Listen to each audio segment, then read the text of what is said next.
let's move over to our Nairobi studios where Anthony Mwithiga, CIO of Stanbic Investments, is standing by to give us the Kenyan view on where interest rates are going and, of course, Stanbic's view. Stanbic, do you stand in line with what most are calling for, a neutral stance today on the policy rate?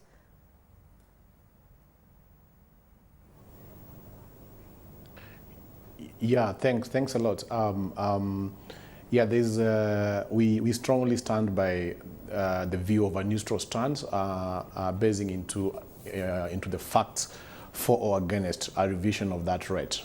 Has anything changed from the last meeting? Because at the last meeting, the concerns around food inflation appeared to be lower, but they were still there. There was concerns around that oil price, which has come back now to $118 a barrel. But credit demand was one of the key issues for the Central Bank of Kenya.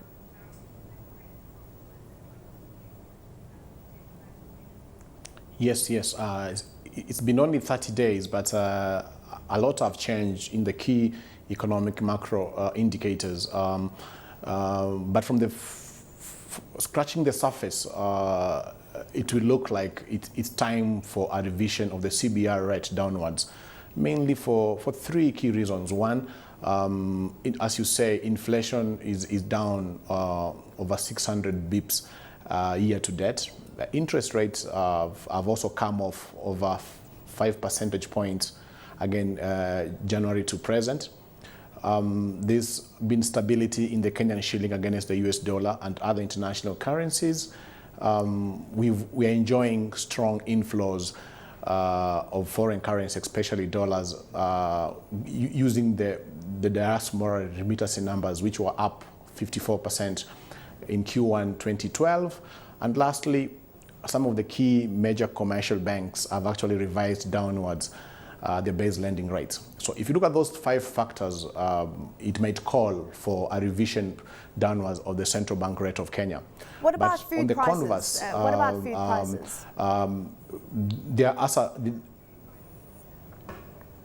Yes, I mean, one of the reasons why inflation has come off month on month up to now is food prices, especially subsistence foods, given the strong rains the country is enjoying over the last 6 weeks and going forward at least in the next 4 weeks. But you realize it takes a long while for food prices to fiddle off, and they're still carrying a likelihood of remaining sticky high because we expect high energy and fuel prices post middle of this year. The power company will revise tariffs if approved in July.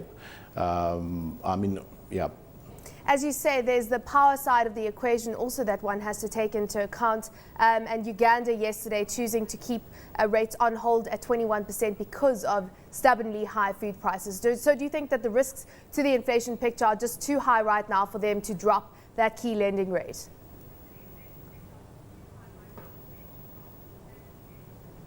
Yes, you're right. There are two issues: is mainly policy and regional consistency, and secondly, a clear soberness addressing the key macro indicators.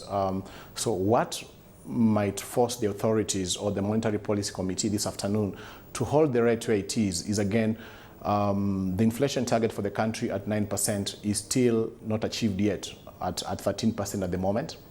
So there might be no need to try to drop the policy rate because inflation, as per their target, is still not yet achieved. We are four percentage points higher than that.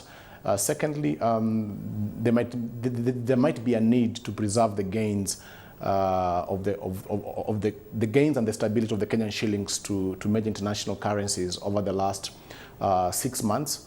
And it might be too early to try to act on that. And then thirdly, the Central Bank of Kenya had indicated to the Treasury, to the government Treasury, that they intend to pursue a tight monetary stance January to June this year, implying they'll want to keep interest rates high regardless of the fall of some key indicators Anthony, in interest rates.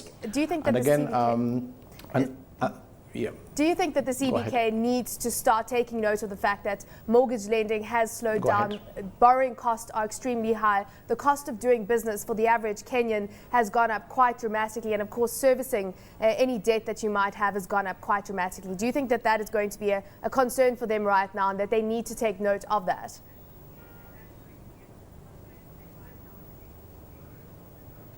I think that has remained a concern for them over the last 3 months. But more importantly, the CBR rate being a signaling rate might not achieve the purpose of lowering of mortgage rates and other borrowing rates immediately. But more importantly is the commercial bank themselves have shown the willingness to lower their base lending rates. So that might be an indicator to the fact that other rates, mortgage or otherwise, might come off. So. But for the MPC committee meeting today, what is important for them is macroeconomic stability, especially towards the currency, which was a huge problem in Q3, Q4 last year. So from where we sit at Stanbic, we see a hold on the rate based on the fact that they need to preserve the gains achieved so far, and secondly, to show some strong signs of policy consistency, and maybe try to copy our friends across the neighbor who have just held their rate at 21%.